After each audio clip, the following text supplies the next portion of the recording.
إلى هذه النية ولكنة صلى حضرتنا بالمصطفى رسول الله صلى الله عليه وسلم وإلى إخوانه من الأنبياء المرسلين والشهداء والصالحين والملائكة المقربين خصوصا شيخنا الأكبر إمام جنيد البغدادي وخصوصا yang santir Maulana Syekh Abdul Halim bin Sulaiman Baik Ibrahim Wajwaji Madurati Maulana Al-Fatihah.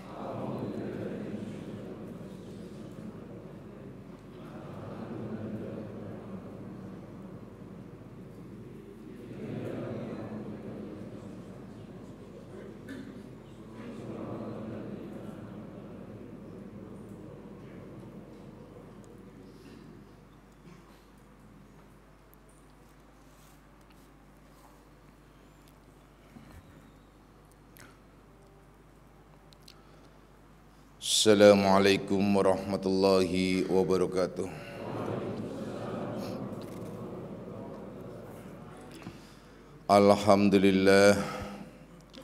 Alhamdulillahilladzi karrama bani adama wastafa minhumul ulama wa akhtara aidan minhumuz zuhada wal hukama wal kurama wa faddala minhumul arifina billahi was sifat wal asma wa azaqahum lazzatal mahabbati wa tallahum haqiqatil asya'i minal ardi was sama wassalatu wassalamu ala sayyidina Muhammadin khatamil anbiya alladzi khuliqa min zatihi wa minhu jami'ul asya' wa ala alihi wa ashabi sadatil awliya wa ala tabi'in wa tabi'it tabi'in lahum bi ihsanin ila yaumil jazaa. Subhanaka la ilma lana illa ma 'allamtana innaka antal alimul hakim wa la haula wa la quwwata illa billahil aliyil azim amma ba'du. Ma'asyiras salikin, kaum bapak dan kaum ibu jamaah pesantren Akmaliyah, anak-anak rohaniahku semuanya, baik yang hadir secara jasmani maupun nafsani, baik yang mendengarkan langsung di pesantren Akmaliyah maupun yang melalui radio online Akmaliyah. Insyaallah mudah-mudahan malam hari ini kita berlimpah rahmah, maghfirah serta hidayahnya, amin ya rabbal alamin. Anak-anakku semuanya, mari kita lanjutkan kajian kita di dalam membahas kitab Syarah Hikam Ibnu Athaillah, di mana pada kajian yang lalu telah dibahas tentang al-haqaiqu taridu fi halit tajalli mujmalatan wa ba'dal wa'yi yakunul bayan. Faida qara'nahu fattabi' qur'anahu summa inna alaina bayanahu, yakni bahwasanya hakikat ilmu yang diturunkan Allah Subhanahu wa taala kepada orang-orang yang disebut para arifin billah, orang-orang yang telah sampai kepada Allah Subhanahu wa taala dalam bentuk ilhamnya yang sama pada dasarnya dengan wahyu, itu bersifat mujmalatan wa ba'dal wa'yi. Tetapi kemudian setelah diterimanya, setelah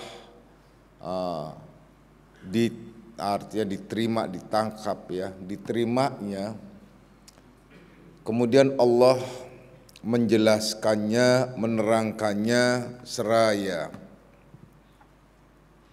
Faida qara'nahu fattabi' qur'anahu summa inna alaina bayanahu. Yani apabila mana atau apabila kami bacakan, ikutilah bacaannya tersebut, kemudian kami sendiri yang akan menjelaskan tentang detil dari firman tersebut atau pengertian-pengertian ilmu tersebut. Anak-anakku semuanya, yang perlu dicatat di sini ialah bahwa Allah Subhanahu wa ta'ala yang telah menurunkan Al-Quran.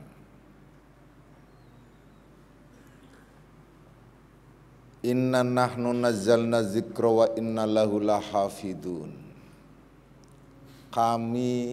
Sesungguhnya kami yang telah menurunkan Al-Quran, dan kami pula yang akan memeliharanya. Wahyu, ya. Ini wahyu. Jadi Al-Quran itu diturunkan oleh Allah Subhanahu wa ta'ala. Kemudian Allah yang akan memelihara. Pada zaman Rasulullah Sallallahu Alaihi Wasallam langsung Allah memelihara melalui beliau dan para sahabat-sahabat selanjutnya. Kemudian Allah juga memelihara Al-Quran secara fisik, yaitu dengan penjilidan mulai dari proses tata bahasa sampai pada penjilidan hingga akhirnya pemahaman dan pengertiannya. Kemudian berproseslah waktu yang selalu berjalan dan terus menerus hingga kini. Siapa yang akan menjelaskan Al-Quran tersebut? Dan siapa yang bertanggung jawab memeliharanya? Tentang pemahaman Al-Quran itu, pemeliharaan secara lahiriah jelas. Tapi Al-Quran itu tidak sebatas lahiriah. Justru intisari pemahaman Al-Quran tersebut akan menjadi benar dan salah pada sikap pemahamannya.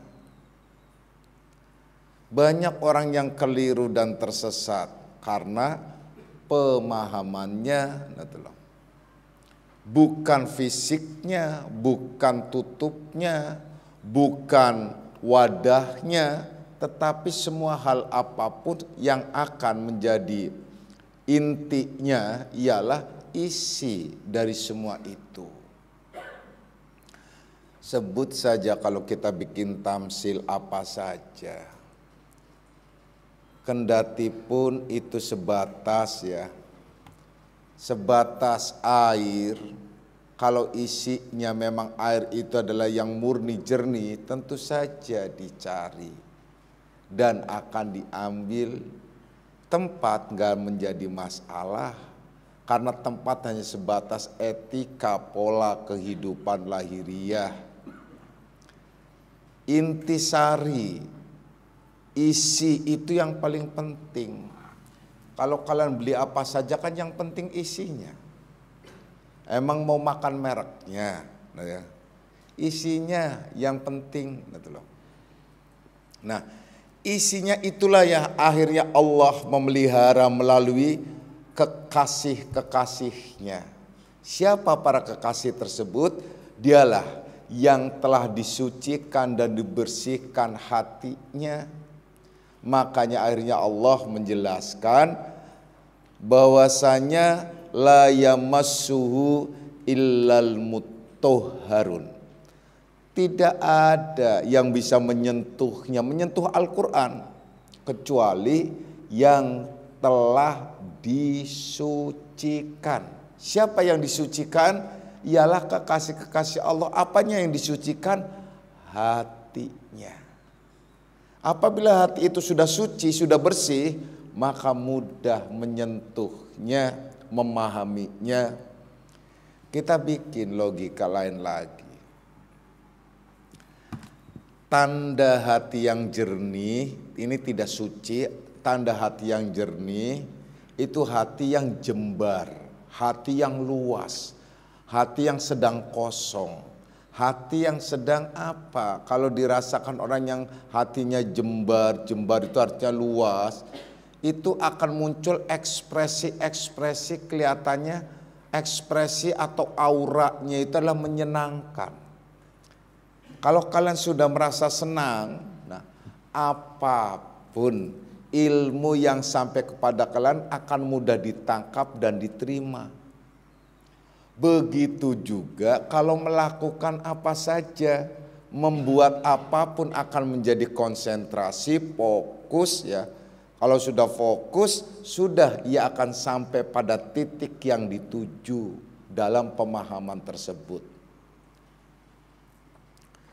Kalian bekerja kalau hatinya tidak sedang jernih, gak akan bagus pekerjaannya. Sama semuanya. Termasuk ibu-ibu yang masak ya. Yang masak di dapur kalau lagi gak fokus, wah, yang namanya pisau itu dianggapnya centong, gitu loh. Ya.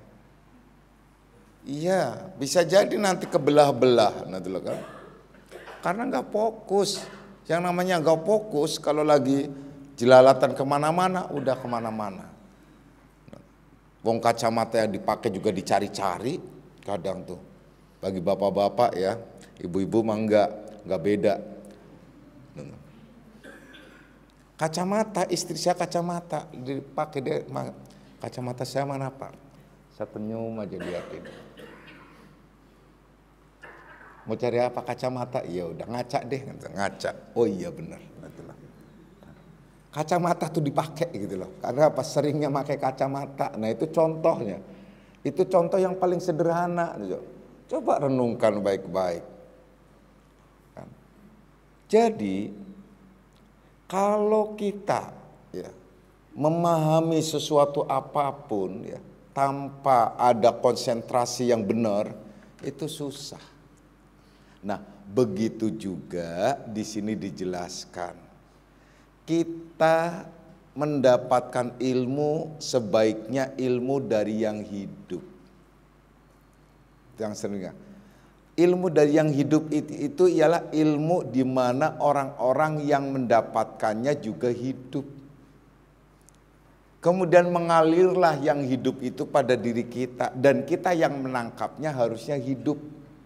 Jangan mati, jangan tidur. Banyak orang yang hidup tetapi hatinya tidur, sama saja mati. Banyak orang memberikan ceramah tetapi dia hatinya mati. Karena ilmunya dari yang mati, hanya sebatas membaca. Ini kalau Allah menerangkan dan menjelaskan bahwasanya kami yang menurunkan Al-Quran dan kami pula yang memeliharanya.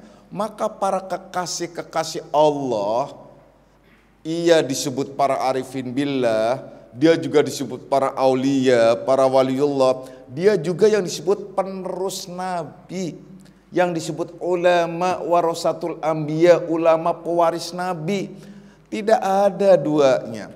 Ulama warasatul anbiya inilah yang dikehendaki yang akan memberikan penerangan sekaligus juga menenteramkan jiwa dan hatinya. Dan juga menjadi obat untuk hati yang berpenyakit dan seterusnya dan seterusnya. Mereka semua itu mendapatkan ilmu dari Allah. Bukan sebatas belajar artinya baca buku, tidak. Ya sewaktu-waktu boleh baca buku, sewaktu-waktu boleh untuk referensi. Tapi asli ilmunya ialah dari Allah Subhanahu wa ta'ala. Ini yang diisyaratkan oleh Abu Yazid juga menjelaskan. Ya ulama ahlu zahir wa ulama zahir.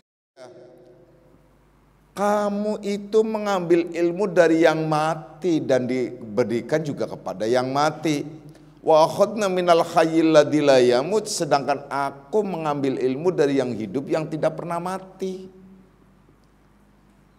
Banyak orang yang mengambil ilmu dari yang mati, yaitu dari pertama mengambil ilmu dari buku-buku, sebatas buku yang artinya menjadi wacana, mendapatkan ilmunya juga dari kiai ustadz yang mati hatinya, tidak ingat kepada Allah, tidak menyandarkan kepada Allah, memberikan sesuatu merasa diri yang bisa memberikannya, sehingga ia kalang kabut marah apabila tidak mengamalkannya. Artinya kalau murid-muridnya tidak mengamalkan dia ngamuk marah, nggak ada urusan. Yang memberi hidayah itu Allah. Yang menyesatkannya juga. Famayahdi falamudillalah. Barang siapa yang telah diberi petunjuk oleh Allah, tidak ada satupun yang bisa menyesatkan. Wa yudlil falahadiyalah. Barang siapa yang telah disesatkan, tidak ada satupun yang bisa memberi petunjuk. Oleh karenanya, seorang ulama yang baik dan benar, ulama yang disebut kekasih Allah, ulama yang warasatul anbiya, itu tidak akan menuntut murid-muridnya mengamalkan. Karena apa? Pengamalan itu haknya yang menerima ilmu, dan itu menjadi hidayahnya. Kalau memang mendapatkan hidayah, ia akan mengamalkan. Kalau tidak mendapatkan hidayah, ya dia tidak mengamalkannya. Seorang mursyid atau guru hanya menyampaikan, menjadi kepanjangan darinya. Karena Rasulullah Sallallahu Alaihi Wasallam telah selesai tugasnya, jasmanianya sudah selesai di dunia, beliau ada di akhirat, beliau ada di alam arwah, beliau sudah pensiun secara jasmaniah. Maka penerus-penerusnya yang disebut ulama warasatul anbiya itulah yang menjadi penggantinya. Maka hakikatnya ialah sama saja kalau kalian berhadapan dengan warasatul anbiya, hakikatnya sama persis. Kalian berhadapan dengan Rasulnya. Kalau sudah kalian berhadapan dengan Rasulnya, hakikatnya sama kalian berhadapan dengan Tuhannya. Ini kalau kajian tauhid. Nah, kalau kalian tidak merasa berhadapan dengan Rasulnya, tidak merasa berhadapan dengan Tuhannya, maka tetap hati kalian gelap. Tetap jiwa kalian sunyi. Nah, tetap akal kalian semerawut. Dan semuanya nggak akan fokus. Wahai anak-anakku semuanya. Jadi jelas sudah bahwa Allah memberikan ilmu terhadap para arifin billah sebagai tugas untuk kepanjangannya menyambung kerasulan, ya. Makanya disebut rasul minar rasul, kerasulannya, maka dialirkannya ilmu yang bersifat mujmal.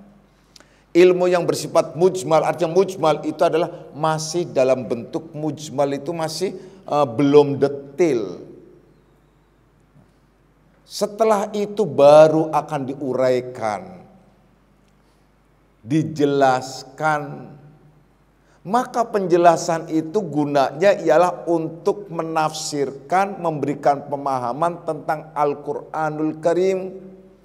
Karena banyak orang yang memahami Al-Quran itu hanya sebatas melalui ilmu kalam, yaitu ilmu alat. Kalau hanya sebatas ilmu alat, nggak akan menyentuh kedalaman Al-Quran, susah, nggak bisa.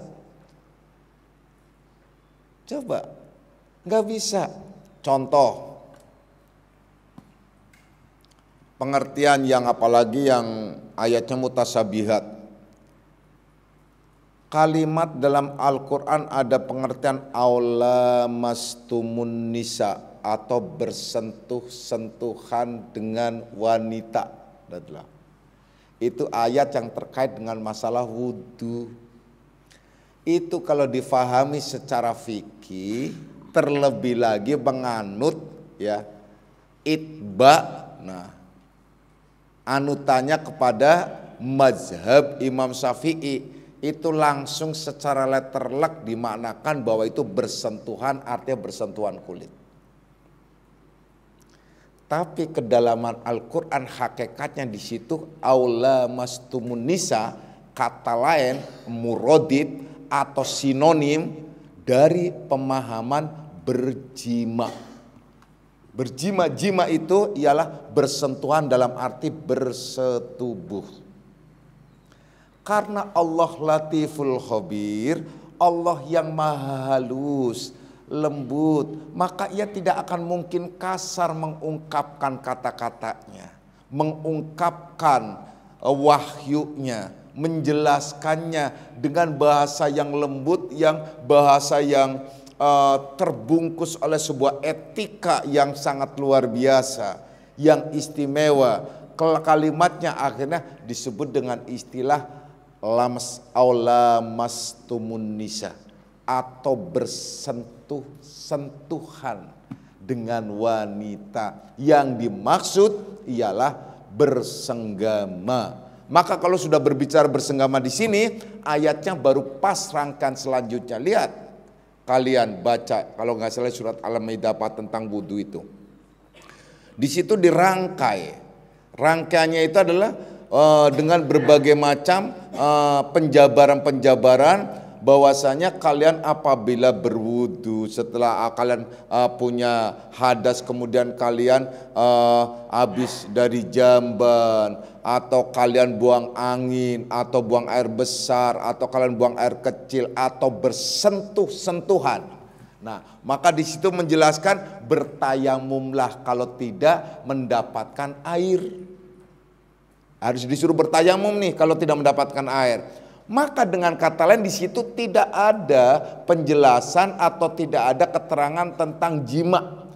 Hanya yang mewakili ialah aula mastumun nisa. Nah, dengan demikian sepakatlah pada dasarnya semua orang-orang ahli fikih, orang-orang fuqaha, bahwa tayamum itu dapat membersihkan hadas besar dan hadas kecil. Nah, dasarnya ayat itu. Karena apa? Karena pengertian aula mastumun nisa, hadas besar.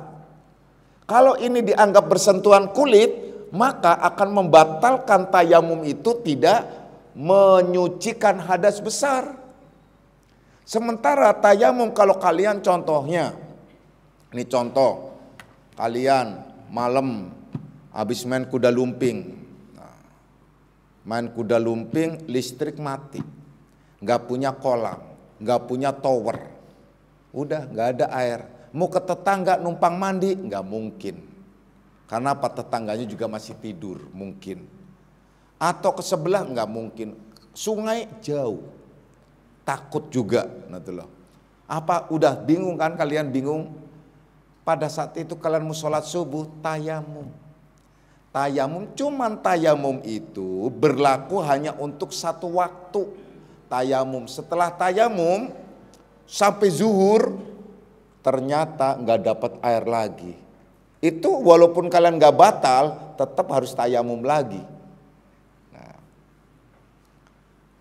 kalau maghrib contohnya nggak bisa tayamum, isya walaupun dekat nggak batal, tetap harus tayamum karena tayamum hanya sekali berlaku. Batal nggak batal, datang waktu lain ialah harus tayamum kalau memang tidak menemukan air. Itu contoh. Jadi tayamum dapat membersihkan, mengangkat hadas kecil dan hadas besar, karena dasar itu aula mastumun nisa. Sama juga pengertian tentang apa lagi ayat-ayat nih yang tadi kami jelaskan, yaitu la yamassuhu illal mutahharun, tidak ada yang bisa menyentuhnya kecuali yang disucikan. Maka kalau berbicara yang disucikan berarti orang yang hatinya suci dan bersih. Tidak ada yang bisa menyentuh Al-Quran kecuali orang yang disucikan secara fikih, kemudian ditarik menjadi adab membaca Al-Quran. Maka ayat ini menjadi dasar bahwa membaca Al-Quran itu harus bahkan wajib wudhu.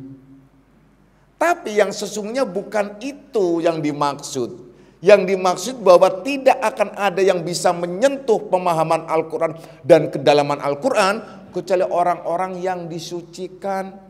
Kalau wudhu itu sifatnya hukum menjadi fa'il bukan maf'ul. Itu artinya menjadi subjek bukan objek. Nah, sementara kalimat di sini ialah mutahharun itu disebut binaul majhul, yang berarti dia itu adalah menjadi objek, yaitu disucikan. Dalam bahasa Indonesia disebut hukum D bukan hukum M. Kalau hukum D sifatnya itu majhul, sifatnya itu terpenjara, sifatnya ialah tertindas atau diberlakukan, bukan memberlakukan. Jadi kata disucikan berarti bukan mensucikan. Kalau wudhu itu sifatnya mensucikan diri dari hadas besar, dari hadas kecil. Mandi janabat juga bersifat mensucikan diri. Tapi kalimat yang dalam Al-Quran disebutnya disucikan. Kan beda. Nah itu ya. Jadi akhirnya banyak simpang siur, akhirnya kontroversi tentang la yamassu illal mutahharun. Ada memanakan disebut ini adalah maksudnya Al-Quran yang di Lauhul Mahfud. Lauhul Mahfudnya itu di mana, bro? Ditanya, pokoknya di atas mana? Di langit 7 itu sebelah mana? Sebelah Depok apa sebelah Tanjung Priok? Bingung, ribet. Itu karena apa? Karena memahami agama dan Al-Quran itu berwacana dan sebatas berimajinasi. Padahal agama itu real. Agama itu disebut real life, way of life. Jadi memang memang untuk jalan hidup dan menjadi kehidupan dalam sehari-hari tidak harus tidak harus mengawang-awang. Lalu maksudnya dari la yamassu illal mutahharun bagaimana?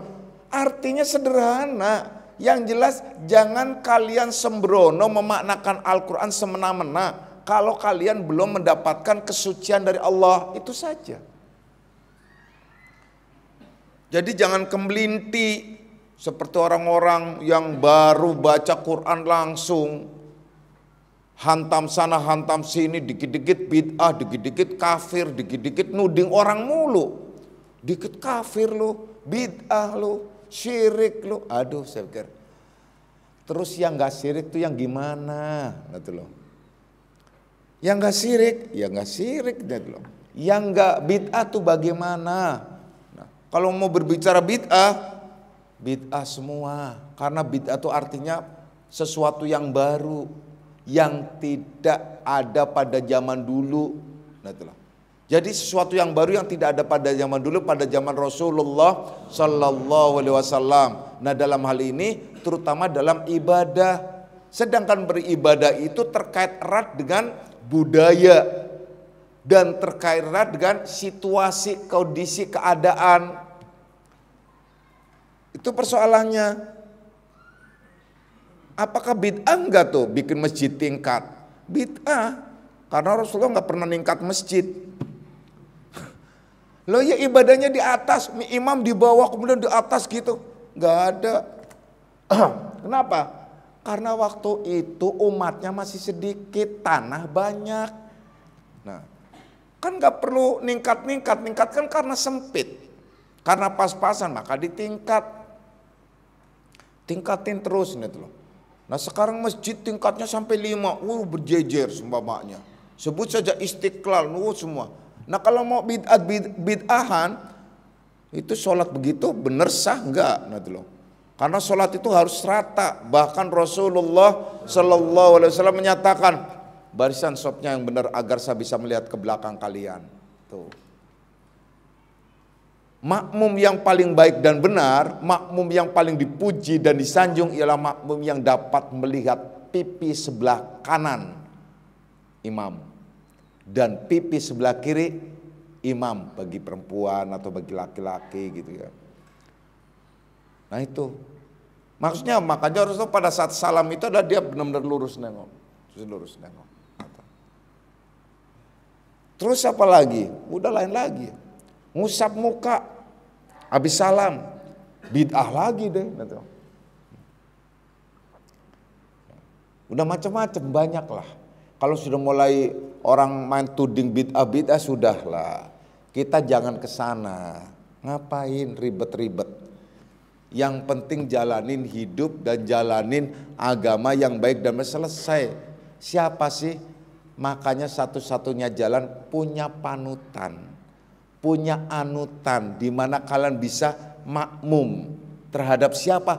Terhadap orang-orang yang diberikan ilmu oleh Allah secara mujmal dan akan mendapatkan detailnya, menguraikannya ialah sesuai dengan kebutuhannya, yaitu dari Allah Subhanahu wa taala. Itu yang sesungguhnya. Itulah para arifin billah, itulah para aulia, itulah para kekasih Allah, itulah yang disebut warasatul anbiya, itulah pengganti rasul. Jadi kalau zaman sekarang tidak ada rasul dari rasul, maksudnya utusannya atau penerusnya rasul. Kalau kalian mau berbicara tentang Rasulullah sallallahu alaihi wasallam, jauh. Pertama jauh. Ya. Kedua bukan orang Indonesia. Ketiga masaknya juga masak 14.000 tahun yang lalu, 1.400 tahun yang lalu. Terus apa lagi? Jangankan melihat wujudnya, bayangannya aja kagak, gitu loh. Terus caranya ngikutinnya gimana, gitu. Terus macam apa dan harus bagaimana? Nah, itu persoalannya. Maka satu-satunya jalan ialah di mana kalian punya anutan, di mana kalian punya figur, di mana kalian punya mursyid, itu yang menjadi contoh utama dan itu yang dipegang. Udah selesai. Itu yang dipegang. Karena apa? Dia yang akan bertanggung jawab di hadapan Allah. Kalian tidak akan berdosa kalau mengamalkan apa yang kalian terima dari mursyidnya. Andai amalan itu salah sekalipun, kalian tetap mendapat nilai plus di sisi Allah. Yang akan bertanggung jawab ialah mursyidnya atau pemimpinnya atau orang yang memberikan ilmu tersebut. Oleh karenanya kalian jangan sembarangan memberikan ilmu kepada orang lain kalau kalian sendiri belum mengamalkan dan tidak tahu maksud dan tujuan ilmu itu. Karena akan dipertanggungjawabkan di hadapan Allah. Kalau kalian adalah ternyata menyesatkan orang lain itu tidak sesat. Artinya tidak akan dosa, tetapi kalian yang memberikan ilmu itu yang akan dipertanggungjawabkan di hadapan Allah. Itu persoalannya. Wahai anak-anakku semuanya, jadi jelas ya. Itu mu'alif menjelaskan bahwasanya ya pada kajian sebelum Ramadan sempat kami jelaskan al-haqaiqu taridu fi halit tajalli mujmalatan wa ba'dal wa'yi yakunul bayan. Yakni bahwasanya hakikat ilmu yang diturunkan Allah kepada orang-orang arifin billah itu ketika tajalli ialah mujmal sifatnya atau singkat atau padat atau kesimpulan. Allah baru menjelaskan setelah membacakannya dan sekaligus untuk diurai. Jadi kalian juga tidak akan mengerti andai saja kalian mendapatkan ilham kalau belum faham betul. Kenapa? Karena ilham itu sifatnya mujmal. Sifatnya itu ada singkat. Semacam kalau kalian baca buku itu ada subjudul. Nah, itu seperti itu. Baru diuraikan, dijelaskan oleh ahlinya, baru kalian bisa.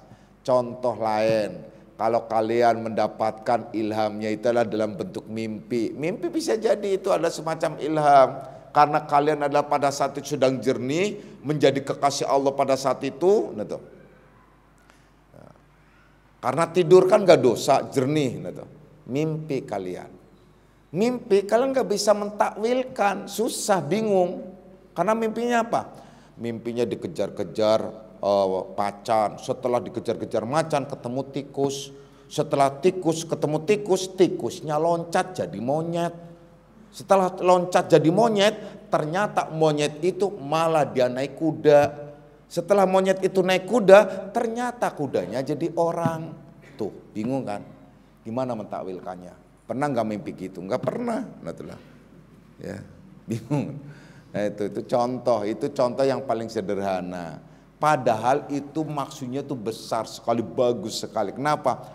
Menggambarkan perjalanan kalian dan nafsu-nafsu yang ada pada diri kalian. Karena manusia bisa jadi nafsunya ada pertama tadi seperti nafsunya adalah buas yang disebut baghimiyah dan sabu'iyah, binatang buas dan binatang ternak. Nah itu bisa jadi. Jadi nafsu kita kadang-kadang adalah mewujud dalam wujud monyet, kadang-kadang dalam wujud kuda, kadang-kadang dalam wujud tikus, kadang-kadang dalam, pokoknya kalau yang suka geratakan malam tuh, kalau makan suka malam geratakan itu tikus itu. Ya, jadi kalau ibu-ibu yang suka ngemil malam tuh, ngumpulin apa tuh, kue-kue, ngemil malam, itu sudah catat baik-baik bahwa itu adalah nafsunya tikus. Ibu-ibu yang suka ngerogok kantong suami, itu nafsunya monyet itu. Nah itu ya. Apalagi udah banyak lah. Itu banyak bisa ditakwilkan, banyak penakwilkan mimpi-mimpi, termasuk takwil mimpi Nabiullah Yusuf alaihissalam. Itu takwil mimpi, itu mentakwilkan, itu ditakwilkan, dan akhirnya beliau itu diangkat menjadi bendaharawan kerajaan, itu sebagai contoh. Jadi itu maksudnya itu semacam itu. Kalau dalam isyarat mimpi itu semacam itu. Kalian bisa jadi mimpi itu adalah sebenarnya isyarat. Setelah dikasih isyarat mimpi, kalian mengabaikan mimpi, akhirnya kejadian. Setelah kejadian baru kalian analisa. Oh iya ya, pantesan saya mimpi gigi saya tuh lepas, nggak taunya orang tua saya meninggal. Itu primbon maksudnya ya. Orang primbon tuh, orang primbon tuh itu begitu sukanya itu. Jadi macam-macam. Kenapa? Ada perempuan, kenapa? Wah, digigit ular. Nah, tapi saya udah punya suami, kenapa digigit ular? Ya selingkuh berarti. Nah itu kan banyak. So mimpinya apa? Mimpinya udah macam-macam. Udahlah banyak mimpi-mimpi.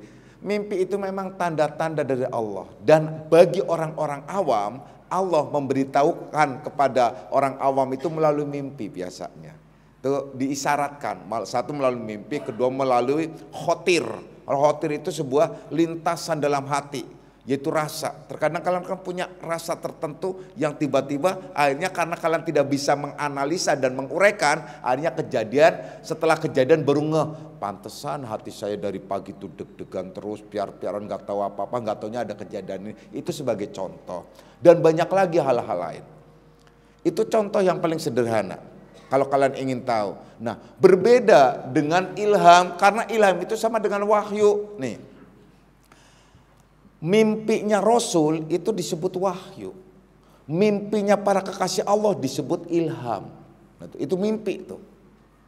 Makanya ada ilhamul haq, ada ilhamul sirri, ada ilhamul batil. Ada ilham yang hak, itu langsung. Ada ilhamul sirri, itulah rahasia dasir. Ada yang ilhamul batil, ilham yang batal, artinya yang salah. Itu adalah dari iblis, syaitan. Itu contoh banyak. Jadi sifatnya adalah masih mujmal.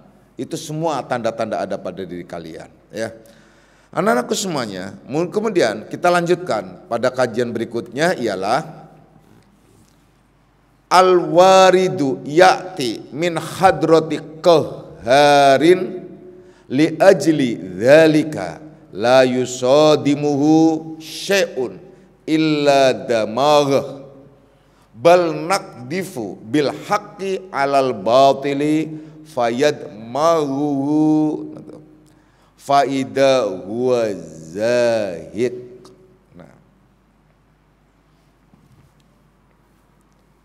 Ini loncat satu kali ya, nanti loncat. Kita baca yang sebelumnya. Mata warodatil waridatul ilahiyatu alaika hadza matil awaidu alaika innal muluka idza dakhulu qaryatan afsaduha. Saya ulangi lagi, mata warodatil waridatul ilahiyatu, apabila datang tiba warid. Warid itu disebut warid, minnah itu muradib. Dalam bahasa Indonesia disebut sinonim. Ya. Jadi mata warodatil waridatul ilahiyatu. Jadi apabila datang kepadamu warid, yaitu sebut minnah itu, kurnia itu, ilahiyatu itu dari Tuhanmu gitu, kepada dirimu, alaika kepada dirimu, hadamatil awaidu alaika, maka langsung merombak dan melenyapkan segala kebiasaan-kebiasaanmu. Seperti ayat menyatakan, innal muluka idza dakhalu qaryatan afsaduha. Yakni sesungguhnya apabila ada raja datang ke suatu tempat atau masuk ke suatu kampung atau suatu dusun, Korea, niscaya akan merombak, merenovasi semua yang ada di sana. Anak-anakku semuanya ya, kalian sudah dapat warid belum nih? Ada warid, ada wirid. Kalian sudah dapat wirid, tapi belum dapat warid. Dapat ilmunya tidak diamalkan, akhirnya tidak dapat. Wirid itu ialah artinya kebiasaan yang dilakukan, contohnya dalam arti wirid ya, seperti kalian mengamalkan apa yang kalian terima dalam bentuk toriko, dalam bentuk zikiran, itu disebut wiridan, wirid. Itu makanya disebut orang Jawa wiridan gitu loh ya. Zikir la ilaha illallah disebut wiridan, itu wirid ya. Nah, warid itu hasil daripada wirid. Orang kalau yang istiqomah wiridnya akan mendapatkan warid. Wirid adalah pengamalannya, warid adalah hasilnya, disebut natijahnya. Natijatul wirid itu ialah warid, buahnya. Nah, jadi apabila datang warid ya, apabila sampai kepadamu warid kurnia dari Allah Subhanahu wa taala, maka tanda-tandanya ialah langsung merehab, merenovasi, merombak, mereformasi diri jiwa seseorang yang mendapatkan warid itu. Sebagaimana diumpamakan apabila ada seorang penguasa datang ke satu tempat, niscaya tempat itu akan menjadi lebih baik lagi karena dirombak. Contoh paling sederhana ya. Pertama dulu ya, apa tuh? Tempatnya Gus Dur itu daerah mana tuh? Di daerah Jakarta sana itu. Apa? Ganjur ya, Ciganjur ya. Itu yang ada sinetronnya itu jurusannya ke Gandul ya. Gandul. Nah, Ciganjur itu rasanya asing, nggak kenal. Nah, karena ada presiden di sana rapi, jadi rapi dan bagus, dan dikenal. Apalagi siapa yang kenal Cikeas? Orang semenjak ada tol Jagorawi nggak ada yang namanya papan penunjuk jalan arah Cikeas, nggak ada. Setelah ada presiden yang rumahnya di sana, ya, ada deh Cikeas. Apa sih Cikeas? Nggak tahu. Dusun, kampung, jalannya juga jadi bagus. Apalagi jadi RT saja itu bisa merombak, RT tuh sebatas, apalagi presiden, apalagi macam-macam. Kalau apa tuh kalian ya mendapatkan warid dari Allah, tanda-tandanya sederhana kok. Ada gak perubahan dalam diri kalian? Nah, kalian merasakan gak sih perubahan pada saat awal kalian pertama ngaji, begitu antusiasnya, begitu senangnya, begitu wah langsung kalian begitu senang sekali dan sekaligus bisa merubah paradigma hidup kalian. Itu warid namanya. Itu warid yang Allah berikan kepada kalian. Bagaimana kalian bisa langsung berubah paradigma hidup kalian. Yang dulunya mungkin tidak bisa memahami, tidak bisa menerima kejadian-kejadian. Akhirnya sekarang bisa menerima kejadian-kejadian itu dengan cara mengembalikan kepada Allah Subhanahu wa Ta'ala. Itu warid namanya. Warid itu bisa merubah, merombak semua paradigma hidup kita. Intinya kehidupan kita kan sesuai dengan paradigma kita. Kalau paradigma kita dalam menghadapi hidup itu ilmunya dangkal dan sebatas logika paradigmanya, kita akan kalang kabut sendiri, rusak. Seperti seorang laki-laki contohnya mau nikah, dia nggak nikah-nikah. Kenapa? Karena dia pakai logika, pakainya ilmu apa? Yaitu berbetulan dia seorang ahli ekonomi, pakai ilmu ekonominya hitung-hitungan. Dia ngitung hidup di Jakarta dia dengan kos segala macam.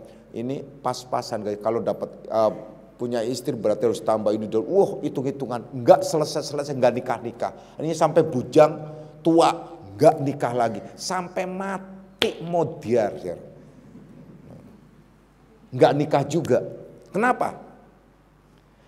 Karena dia pakai hitung-hitungan secara logika, ekonomi. Nah, itu. Tapi kalau orang yang paradigmanya itulah dengan agama, apalagi dengan tauhid, wah masa bodoh, rawe-rawe rantas, malang-malang putung, kerja ya kerja, pokoknya ada matahari, ada rezeki, selesai. Nah, itu sebenarnya bagus sih, cuma kalau kebablasan jadi keblinger. Nah itu sebenarnya bagus tuh loh. Ya kita hitung-hitungan sekarang sajalah logikanya. Nah kalian coba hitung deh, bener hitung deh sekarang. Dulu nih bagi kalian yang sudah punya istri, sudah punya anak, dulu waktu kalian bujangan punya apa? Belum punya rumah, belum. Pas giliran kalian nikah gimana? Akhirnya punya rumah. Pas giliran punya anak lagi, apa kalian? Dapat ada motor, ada mobil. Terus apa lagi? Pas lagi kalian, apa? Kalian ternyata punya anak lebih dari satu, ternyata banyak lagi. Banyak lagi dan banyak terus rezeki itu berlimpah.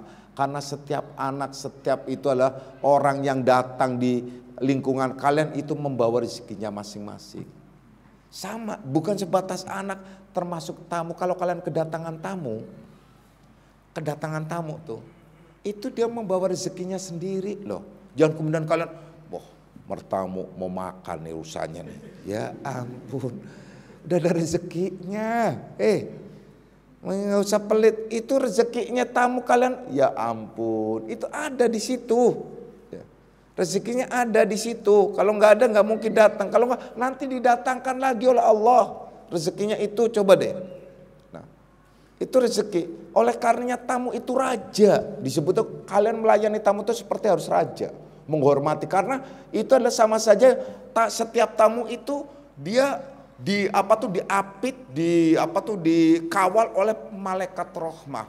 Bahkan dijelaskan ada 40 malaikat rahmah mengawalnya. Tergantung yang tuan rumahnya gimana nih. Nyambutnya kalau dengan baik, malaikat rahmah langsung mencatat dan akan menjanjikan untuk menebarkan rezekinya. Maka semakin banyak tamu, semakin berkah kalian. Banyak lagi tamu, berkah. Tiap hari ada tamu, bures bisa. Nah, berkah deh, benar berkah itu berkah deh, berkah. Pokoknya berkah. Itu tamu. Makanya kalian layani tamu itu bagaikan kalian melayani raja. Nah bagi si tamu itu sendiri kal mayyit, seperti mayat. Jadi nggak boleh itu tamu yang baik itu nggak boleh menuntut macam-macam. Jadi seperti mayat, mau dikasih apa ya terima, mau terima, pokoknya seperti mayat itu. Itu tamu itu seperti mayat. Tapi bagi tuan rumah menganggap tamu itu bagai raja. Itu batasannya sampai kapan sih Pak? 3 hari. Jadi 3 hari itu harus kalian layani seperti raja. Lewat 3 hari, buru-buru suruh nyuci, suruh macam-macam, udah belakang udah semua. Lu waktu 3 hari yang lalu udah raja tuh, saya anggap raja. Nah sekarang udah deh, lu cuci sendiri apa macam-macam. Udah bukan raja lagi, udah keluarga sekarang. Nah itu loh. Nah itu maksudnya tuh begitu. Itu tamu tuh ya. Jadi rezeki itu berlimpah. Jadi siapapun yang dekat dengan kalian dan ini itu adalah berlimpah. Kalau rezeki kalian itu ada orang lain, itu pasti kalian akan harus memberikannya dan akan diambil. Ada 2 kemungkinan, kalian datang memberikannya atau akan diambil oleh orang itu. Tiba-tiba tamu datang, banyak itu tamu atau siapa datang, plok-plok datang. Pas waktunya makan kan, akhirnya mau gak mau suruh makan. Kenapa? Karena rezekinya tamu yang datang itu sudah keburu dimasak oleh kalian. Kalau nggak keburu dimasak, pasti istri kalian lagi nggak ada, kalian cuma sendirian, kalian cuma punya uang 100.000, 50.000, ternyata punya tamu 50.000, punya kalian sudah buat beli nasi padang, makan bareng. Nah, itu bisa jadi semacam itu. Kalau kalian rezeki orang itu adalah ada pada kalian dan harus diantar. Nah, tuh. Kalian percaya nggak? Irwan sama Heni itu ngantongin rezekinya orang Pemalang jauh di sana, dekat apa tuh? Sana. Itu hanya 50.000 loh. Sama tukang nanas, net loh. Saya ke Harto akhirnya nyasar terus, jalan terus jauh gitu loh. Jauh akhirnya sampai apa tuh? Sampai ke apa tuh? Ke desa sebelah apa tuh? Kabupaten sebelahnya. Hanya apa? Hanya nganter Heni mau beli nanas 50.000 tuh. Andai saja nggak ada rezekinya itu nggak mungkin saya itu adalah bareng sama dia terus ke sana sampai. Nah tuh, itu nggak mungkin. Itu contoh yang paling sederhana. Nah kalian ada rezekinya orang Bali 50.000 harus diantar ke Bali sono.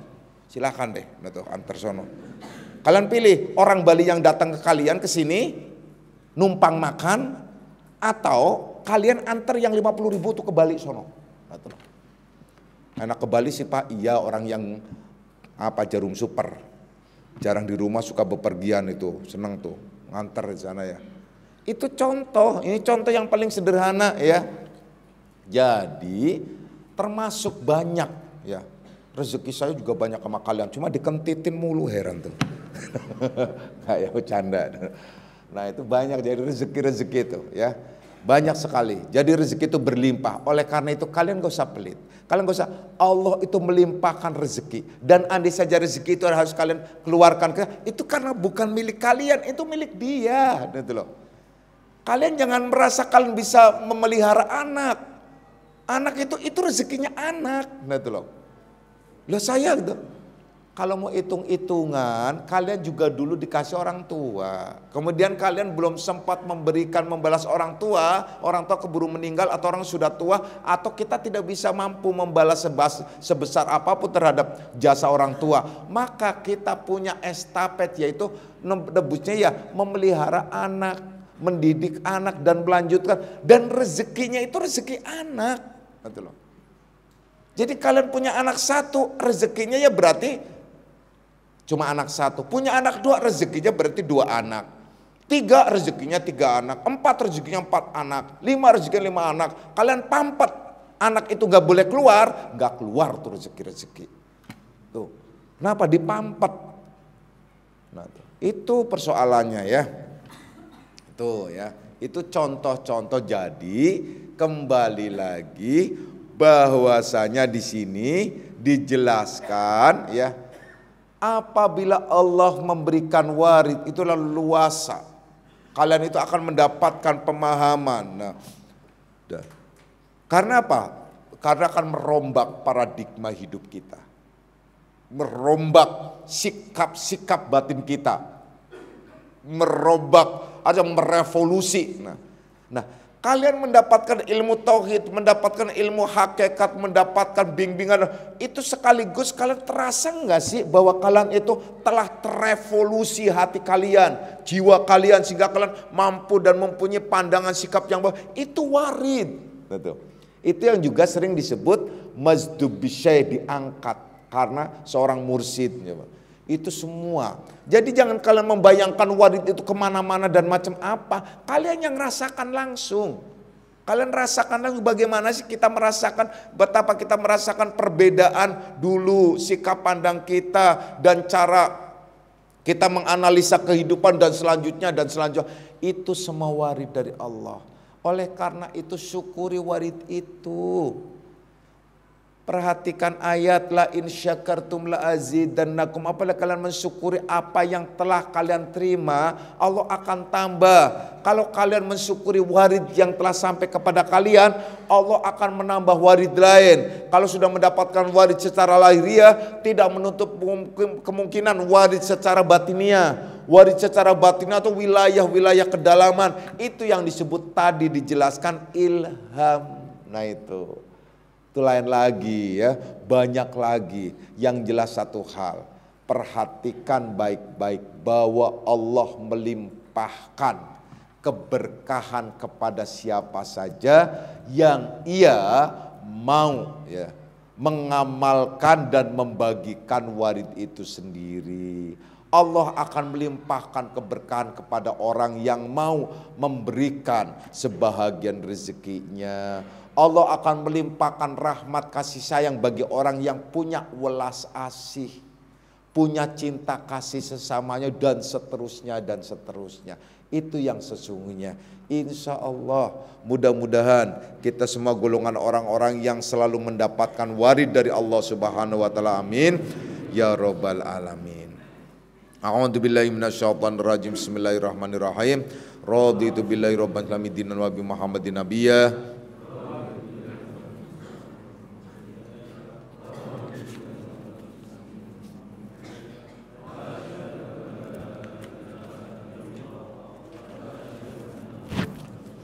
Hadanallahu wa iyyakum ajmain wa lafu minkum wassalamu alaikum warahmatullahi wabarakatuh.